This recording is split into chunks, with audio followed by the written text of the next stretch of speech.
Hello friends, welcome to my channel. আজকে আমি তোমাদের জন্য একটা নতুন ভিডিও নিয়ে এসেছি। তোমরা যারা বিভিন্ন কম্পিটিটিভ এক্সামস এর প্রস্তুতি নিচ্ছ, তোমাদের জন্য ইংলিশ সাবজেক্ট বা ইংলিশ সেকশন একটা গুরুত্বপূর্ণ একটা অংশ। যে পরীক্ষা যাই দাও না কেন, তোমাদের কিন্তু এই অংশে পাস না করলে কিন্তু খুব সমস্যা হয়ে যায়। তাই আজকের এই ভিডিওতে আমি ইংরেজি যে বিভাগ বা ইংরেজি ল্যাঙ্গুয়েজ থাকে সেখানে একটা গুরুত্বপূর্ণ টপিক নিয়ে আলোচনা করব।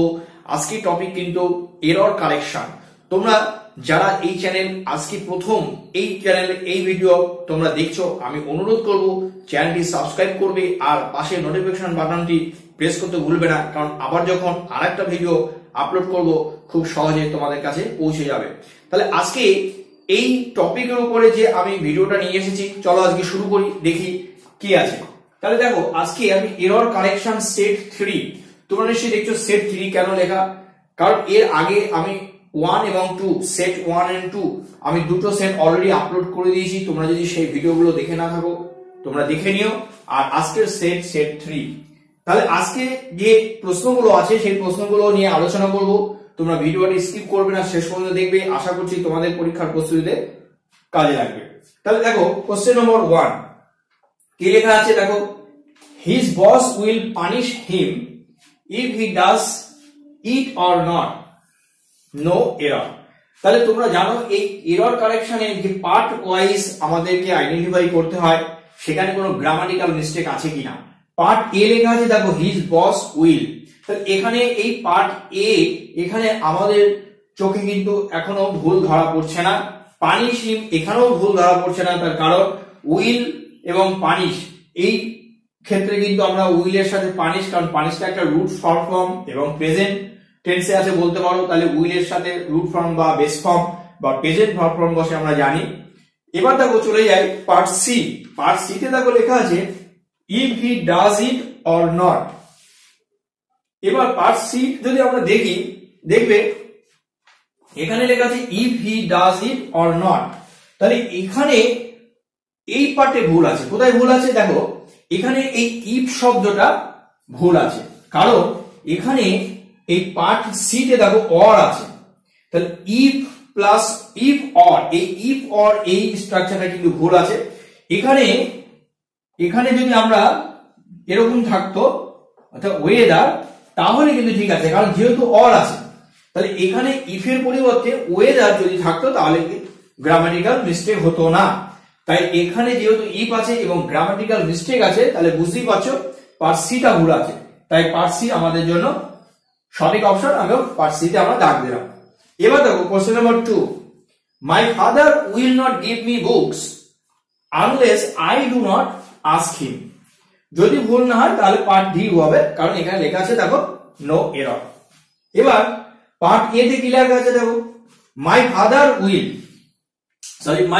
Will not give me books. তাহলে এখানে পার্ট এ এবং বি কোথাও ভুল এখনো পর্যন্ত চোখে ধরা পড়ছে না, কারণ এখানে ভার্ব এবং সাবজেক্টের যে এগ্রিমেন্ট আছে আমাদের কাছে ঠিকই লাগছে। এবার দেখো পার্ট সি তে যদি দেখি unless I do not ask him. দেখো পার্ট সি ভুল আছে। কোথায় ভুল আছে দেখো, পার্ট সি তে লেখা আছে দেখো, প্রথমে লেখা আছে আনলেস, এই আনলেস লেখা আছে, আবার দেখো লেখা আছে নট। তোমরা জানো এই আনলেস মানেই তো এখানে একটা নেগেটিভ সেন্স, ইফ নট। তাহলে এখানে ডাবল নেগেটিভ তো বসতে পারে না, এখানে নট আগে থেকেই আছে আনলেস কথাটার মধ্যে, শব্দের মধ্যে। আবার দেখো এখানে আবার একটা নট ব্যবহার করা হয়েছে। তাহলে পার্ট সি ভুল আছে। ভুল যদি আমরা সংশোধন করি, তাহলে এখানে যদি এরকম থাকতো যে ইফ যদি থাকতো, ওকে, কিন্তু আনলেস আছে, তাহলে if I do not ask him, তার মানে পার্ট সি ভুল আছে। তাই আবার দ্বিতীয় প্রশ্নের ক্ষেত্রেও কিন্তু আমাদের পার্ট সি ভুল আছে এবং আমরা পার্ট সি দাগ দিলাম। আচ্ছা, এবার কোশ্চেন নাম্বার 3 দেখো, ইট ইজ মানডে। কি লেখা আছে part A, it is Monday when the officer it is Monday when the officer was absent no error। যদি কোথাও ভুল না থাকে তাহলে আমাদের জন্য সঠিক উত্তর হবে অপশন ডি, কারণ এখানে লেখা আছে নো এরর।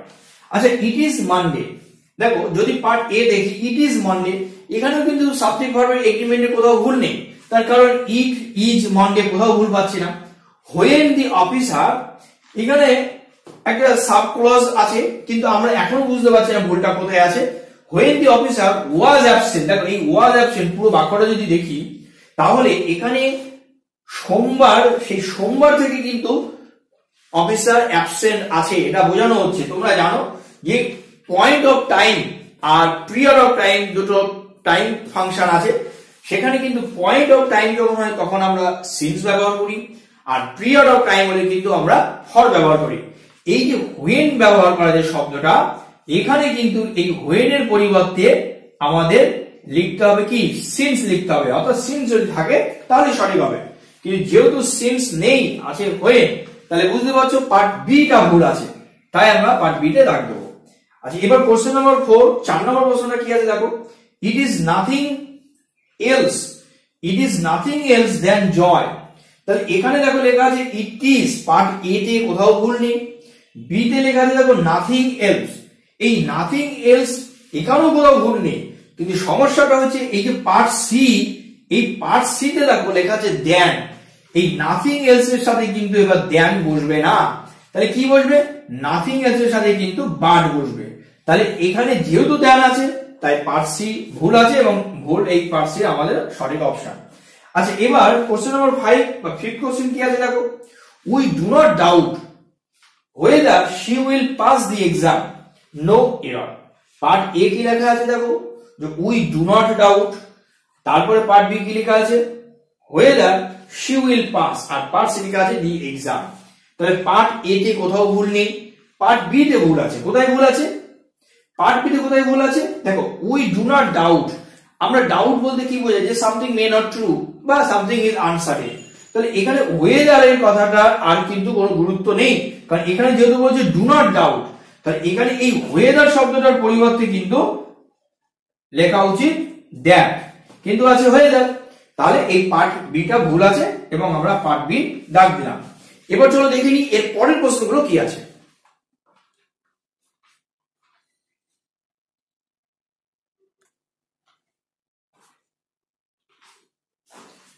এবার চলো দেখে নিই পরের প্রশ্নগুলো কি আছে। দেখো কোশ্চেন নাম্বার 6, 6 নম্বর প্রশ্নটা কি আছে দেখো।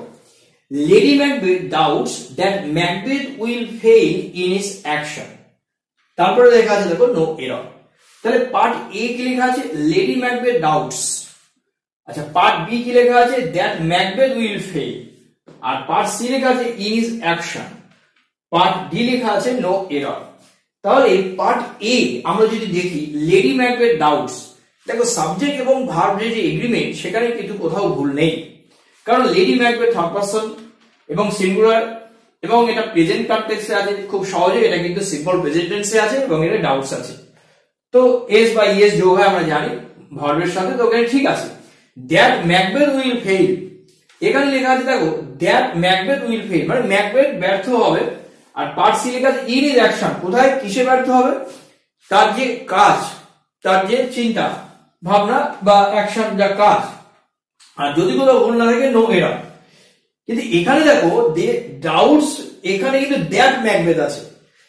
তাহলে এখানে ম্যাকবেথ, লেডি ম্যাকবেথ ডাউটস করছে কি ব্যাপারটা নিয়ে, যে ম্যাকবেথ সফল হবে, ম্যাকবেথ ব্যর্থ হবে কি না তার কাজে। তাহলে এখানে দেখো আমাদের কথার মধ্যে আসছে ডাউটসটা কিসে, সে ব্যর্থ হবে কি না। তাহলে এখানে কিন্তু এই ডাউটস দ্যাট ক্লজ হবে না, এখানে দ্যাটস ওয়েদার হবে। কিরকম, এই দ্যাটের পরিবর্তে ওয়েদার হবে, কারণ ম্যাকবেথ তার কাজে সফল বা ব্যর্থ যাই বলি না কেন, এখানে ব্যর্থ ব্যাপারটা আছে, সে ব্যর্থ হবে কিনা এটাকে কিন্তু ডাউটস করছে। তাহলে এখানে ওয়েদার বসবে, তো সেই কারণে এই পার্ট বি ভুল আছে, আর পার্ট বি আমাদের আনসার হবে। ওকে, আচ্ছা, এবার কোশ্চেন নাম্বার 7 দেখো কি আছে। 3 students were absent at the exam, no error. No error D পার্টে থাকে নো এরর। তাহলে 3 স্টুডেন্টস ওয়ার অ্যাবসেন্ট, দেখো পার্ট এ আছে 3 স্টুডেন্টস, সবাই 3 স্টুডেন্টস, সেখানে তো ওয়ার বসবেই যদি আমরা ফার্স্ট কনটেক্সটে লিখি, কারণ সাবজেক্ট প্লুরাল আছে, were plural form. Absent at আছে বি পার্টে, দেখো অ্যাবসেন্ট অ্যাট, আর পার্ট সি আছে দি এক্সাম। তাহলে অ্যাবসেন্ট অ্যাট, এই অ্যাবসেন্টের পরে দেখো অ্যাট আছে, এটাই ভুল আছে। কোথায় ভুল আছে, এই অ্যাবসেন্টের পরে অ্যাট আছে, এই অ্যাট বসবে না। কেন বসবে না, কারণ এখানে অ্যাপ্রোপ্রিয়েট প্রিপোজিশন কিন্তু ফ্রম হবে। তাহলে we are absent from something, তাহলে এখানে এই অ্যাবসেন্টের পরে যেহেতু এক আছে এটা ভুল, তাই আমাদের এই বি পার্টটাই উত্তর হবে। ওকে, আচ্ছা কোশ্চেন নাম্বার 8 কি লেখা আছে দেখো, last evening the young man jump in the river. Option D no error. তাহলে পার্ট এ কোথায় আছে, লাস্ট ইভিনিং। তোমাদের হয়তো মনে প্রশ্ন হচ্ছে লাস্ট ইভিনিং, ইভিনিং, মর্নিং এগুলোর ক্ষেত্রে তো আমরা একটা প্রিপোজিশন ব্যবহার করি, খুব কমন আমাদের কাছে, কিন্তু না, যখন এই মর্নিং, ইভিনিং, আফটারনুন, নাইট যাই হোক না কেন, যদি লাস্ট কথাটা বা শব্দটা থাকে, আমরা কিন্তু ইভিনিং, মর্নিং বা আফটারনুন এই যে সময়ের জন্য সময় বিষয়ক যে শব্দের আগে আমরা প্রেড বা প্রিপোজিশন ব্যবহার করি বা করা হয়, এখানে কিন্তু তা ব্যবহার করা যাবে না। তাহলে পার্ট এ ভুল নেই। পার্ট বি কি লেখা আছে দেখো, দি ইয়ং ম্যান, এখানেও কোথাও ভুল নেই, the young man. Part C দেখো কি লেখা আছে, জাম্প ইন দ্য রিভার, এখানে কিন্তু একটা ভুল আছে। ভুলটা কোথায় আছে দেখো, ভুলটা আছে এখানে, কোথায়, ইন। কারণ এই ইন একটা কিন্তু প্রিপোজিশন, আর এই ইন প্রিপোজিশন দিয়ে কিন্তু কি বোঝানো হয়, যে কোনো কিছু যদি কোনো কিছুর মধ্যে আগে থেকে থাকে, মানে আগে থেকে বলতে তার মধ্যে রয়েছে, এখানে কোনো মোশনের ব্যাপার নেই, এখানে কোনো মুভমেন্টের ব্যাপারটা নেই, সে তার মধ্যে আছে, কোনো কিছুর মধ্যে আছে। কিন্তু এখানে কিন্তু জাম্প কিন্তু একটা মুভিং মুভমেন্ট ভাব যাকে বলা হয়, মানে একটা মুভমেন্ট বোঝানো হচ্ছে যে সে বাইরে থেকে কোনো কিছুর মধ্যে চলে যাচ্ছে। এই যে মুভমেন্ট, এই মুভমেন্টের জন্য কিন্তু আমরা ইন ব্যবহার করি না। আমরা কি ব্যবহার করি, আমরা কিন্তু মুভমেন্টের জন্য আমরা ব্যবহার করি কি, ইন টু। তাহলে ইন আছে কিন্তু ইন হবে না, হবে ইন টু। তাহলে পার্ট সি ভুল আছে, সুতরাং আমাদের উত্তরও কিন্তু এই পার্ট সি হবে। আচ্ছা, এবার কোশ্চেন নাম্বার 9 বা 9 কোশ্চেন দেখো, 9 নম্বর কোশ্চেন কি আছে দেখো, the old woman has no money with her. No error আছে পার্ট ডি তে। আচ্ছা, দি ওল্ড উম্যান হ্যাজ, তাহলে এখানেও সাবজেক্ট আর ভার্বের যে এগ্রিমেন্ট, সেখানেও কিন্তু কোথাও ভুল নেই, কারণ দি ওল্ড উম্যান হ্যাজ তো বসবেই।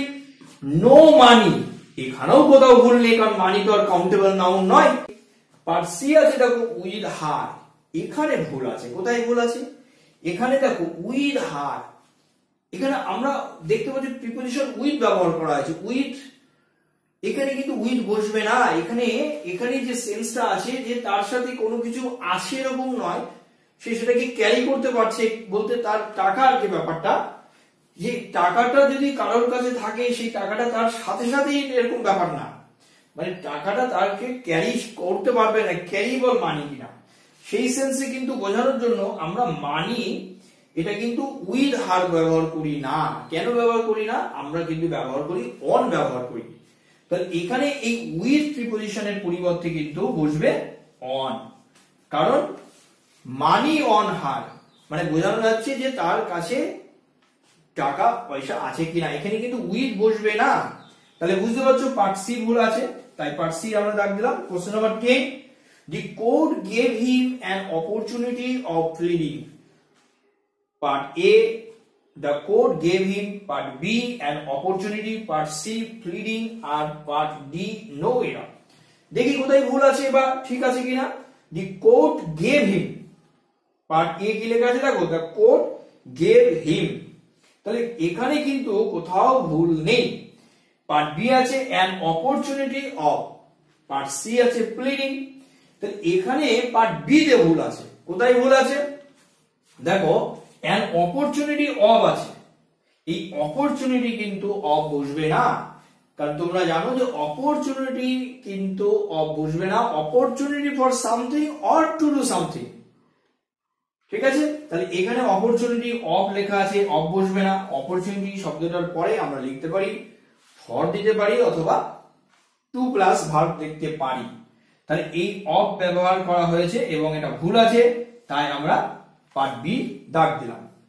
তাহলে এই যে আজকে এই যে 10টি প্রশ্ন বা এই এরর কারেকশন আমি আলোচনা করলাম, যদি ভালো লাগে তোমাদের এই আলোচনা লাইক করবে, আর এই রকম আরো এই ধরনের ভিডিও তোমরা কারা কারা পেতে চাও, কারা কারা চাও আমার চ্যানেলে, নিশ্চয়ই কমেন্ট বক্সে আমাকে জানিও। আর এর পরের ভিডিওতে তাহলে তোমাদের সাথে দেখা হচ্ছে। আজকে এই পর্যন্ত।